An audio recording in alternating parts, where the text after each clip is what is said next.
पाकिस्तानी आतंकवादियों ने जब से पहलगाम में कायराना हरकत की और भारतीय नागरिकों के धर्म को पूछकर उनकी हत्याएं की, उसके बाद जिस तरह से भारतीय सेना ने शौर्य और ताकत के साथ साथ समझबूझ का इस्तेमाल करते हुए पाकिस्तानी आतंकवादी ठिकानों को धूल में मिलाया, उसके बीच भारतीय सैनिकों के शौर्य और साहस की चर्चा देश के घर घर में हो रही है। लेकिन क्या युद्ध इतना आसान है? भारतीय सैनिक, उनके परिवारों के साथ क्या कुछ होता है? साहित्य तक बुक कैफे के एक दिन एक किताब कार्यक्रम में आपको इन दिनों ऐसी ही किताबों से रूबरू करा रहा है।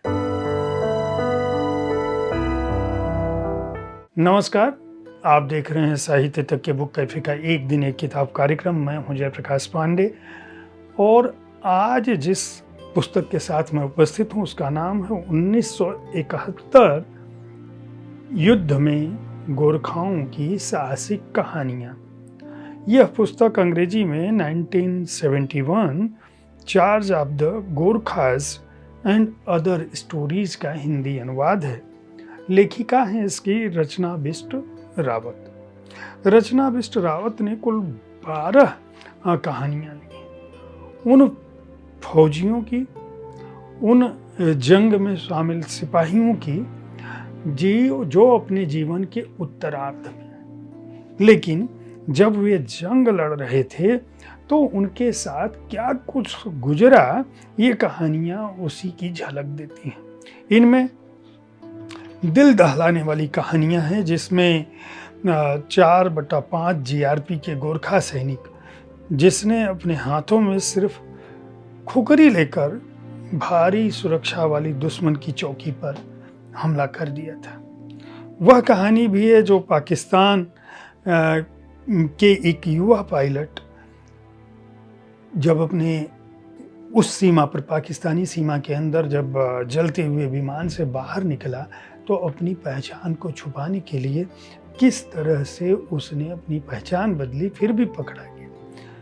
इसमें नौसैनिक गोताखोर भी है जो अपने कपड़ों पर मेड इन इंडिया के लेबल को काट कर हटाता है और अपने कंधे पर मशीन गन लटकाए पूर्वी पाकिस्तान में प्रवेश कर जाता है, जो अब का बांग्लादेश है। अगर वह साहस की कहानियां भारतीय सैनिकों ने नहीं लिखी होती तो आज पाकिस्तान का विभाजन नहीं होता और बांग्लादेश को स्वतंत्रता नहीं मिलती। इसी तरह से एक 21 वर्षीय सिख पैराट्रूपर की भी कहानी है जो दमदम हवाई अड्डे के एक सुनसान हैंगर पर अपने स्टूल से कूदता है, जहां पास में ही एक पैकेट विमान इंतजार कर रहा था।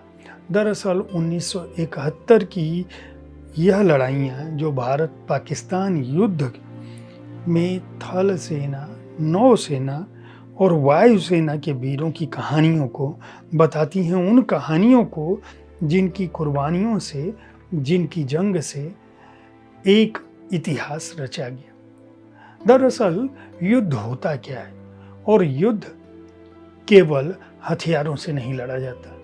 आज 2025 में जब भारतीय सेना, वायुसेना, नौसेना आक्रामक हुई है, तब हम दुनिया की सबसे ताकतवर सेना में एक हैं। लेकिन 1971 में ऐसी स्थितियां नहीं थी।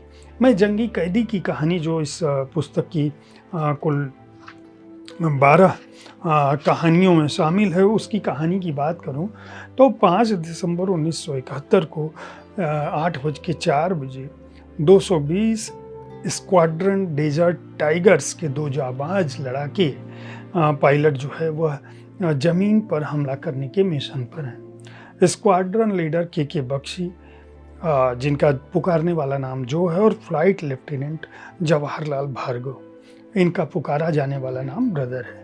ऐसे अभियानों में सैनिक अपने को एक दूसरे को नाम से नहीं पुकारते हैं। क्यों? क्योंकि राडार पर या उनकी कोई बातचीत सुनी जाए, असली नाम नहीं होता। वे कोड नेम से। उस समय जो ये विमान उड़ा रहे थे उसका नाम था HF-24। ये सरहद पार करके जब पाकिस्तानी एयरफील्ड में जाते हैं तो इनको उस ज़माने में टारगेट नहीं दिया गया होता है। आज जैसे टारगेट दिया गया था, अभी क्या जो भारत ने हमला किया है पाकिस्तान में घुस के 9 आतंकवादी ठिकानों को मारा है, तो उस समय टारगेट चिन्हित थे। लेकिन इनके समय में ये था कि तुम्हें देखते हुए जाना है और दुश्मन की ताकत को कमज़ोर करना है। यानी राह में जो सैनिक लक्ष्य हैं, आदमी न मरें लेकिन टैंक, मिलिट्री रेल, सेना की यूनिट्स, ऊँटों का काफिला या अन्य गाड़ियाँ जिस पे सैनिक चलते हैं, उनको तुम्हें उड़ाना है। मारुत विमान इनके पास था जो रॉकेट, बंदूक और बमों से लैस होते हैं। उस विमान का नाम मारुत था। 50 साल बाद ये कहानी एयर कोमोडोर JL भार्गव सुना रहे हैं, जब वे फ्लाइट लेफ्टिनेंट थे। 50 साल बाद जब उन्होंने सुनाना शुरू किया तो रचना बिष्ट रावत को बताते हैं कि किस तरह से उन्होंने इस अभियान को चिन्हित किया।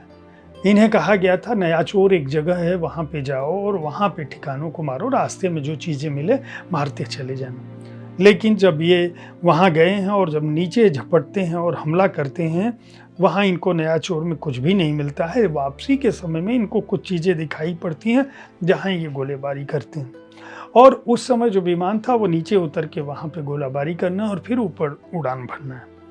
9:20 के वक्त जब ये नीचे की ओर झटकते हैं, झपटते हैं, कुछ हमले करने के बाद अचानक इन्हें बिप बिप की आवाज़ सुनाई पड़ती है। इसका मतलब है कि विमान के इंजन में आग लग चुकी है।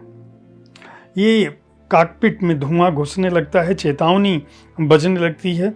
ये जो है हेलमेट को हटाने की कोशिश करते हैं, पसीना जो है गर्दन तक पहुंच चुका होता है।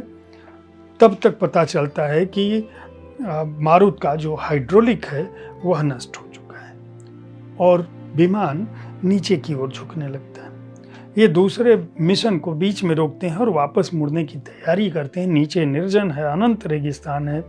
विमान को हल्का करने के लिए ये लगातार उसमें जो बम है, रॉकेट है, वो गिराने की कोशिश करते हैं, लेकिन विमान की गति धीमी धीमी होती जाती है और दाहिना इंजन उसका बोलने लगता है और उसके बाद विमान के दोनों इंजन चले जाते हैं। विमान तेज़ी से नीचे जाता है। ये अपनी स्टैंड बाई हैंडल भी काम नहीं कर रहा है। ये अपनी पत्नी को याद करते हैं, अपनी 3 साल के बेटे को याद करते हैं, साल भर की बेटी को याद करते हैं। उनका चेहरा इनके आंखों के सामने घूमने लगता है और पसीने से लथपथ हो जाते हैं। लगता है कि ज़िंदगी का यह आखिरी पल है, फिर भी ये विमान को छोड़ते नहीं है। लास्ट में ये जो है जब शून्य ऊंचाई और शून्य गति पर आता है, तब ये समझते हैं कि 100 फीट से कम की ऊंचाई पर है, अब विमान को स्थिर रखना मुश्किल है। ये कैनोपी से, कॉकपिट की छत से बाहर निकलते हैं, तेजी से गिरने लगते हैं। वो एक तरफ विमान गिरता है, विमान में विस्फोट होता है। इस समय पैराशूट खुलता है। ये रेगिस्तानी ज़मीन पर हैं, वहाँ से निकलते हैं और फिर बाहर जाते हैं। इनको पता नहीं है किस दिशा में जा रहे हैं, भारत में जा रहे हैं, किधर सीमा है, कौन सा है। प्यास लगी होती है, एक पानी मांगते हैं। कहते हैं कि मैं पाकिस्तानी सेना का अधिकारी हूँ, फिर भी इनको पानी नहीं मिलता है। कुछ दूर और जाते हैं, कुछ किलोमीटर चलने के बाद पाकिस्तानी गांव होता है। इनको पता नहीं होता है। वहाँ रंग रूप लोगों को देखकर इनको लगता है कि ये पाकिस्तान के लोग हैं। उनके पहरावे से, उनकी बातचीत से वहाँ ये कहते हैं कि मैं पाकिस्तानी अधिकारी हूँ, पाकिस्तानी पायलट हूँ, लेफ्टिनेंट मंसूर अली खान मेरा नाम है, मुझे पानी दीजिए।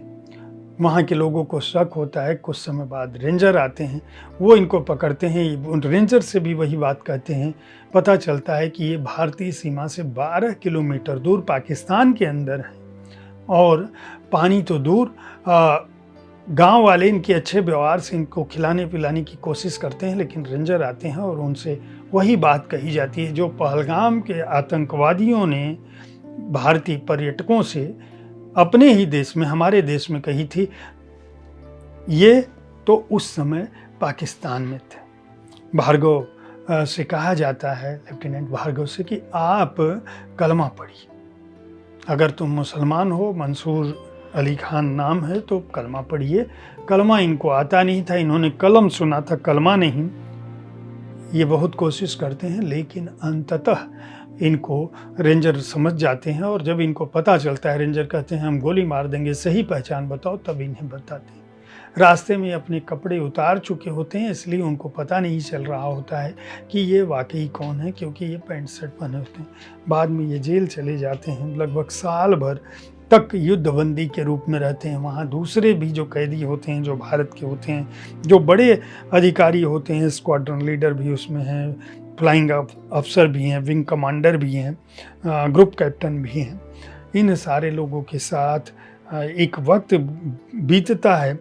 1972 में भागने की कोशिश भी होती है। 30 नवंबर को अंततः 617 जंगी कैदियों को जब छोड़ा जाना होता है, फिर बॉर्डर पर पहुंचने के बाद फिर संकट आता है। अंततः ये भारत की सीमा में आते हैं, यहाँ इनका स्वागत होता है। लेकिन अब उनको अपने साक्षात्कार के समाप्त होने के बाद भार्गव, कमोडोर भार्गव बाकायदा कलमा पढ़कर सुनाते हैं। कहते हैं कि अगर मुझे ये पता होता, ये कलमा जो मैं आज आपको सुना रहा हूँ, उस समय याद होता तो शायद मेरी कहानी कुछ और होती। दरअसल पूरी की पूरी जो 12 कहानियाँ 1971 के युद्ध की हैं, ये उन फौजियों के शौर्य की गाथा को बताती हैं, जो उस ज़माने में जिस तरह से बहादुरी से लड़े।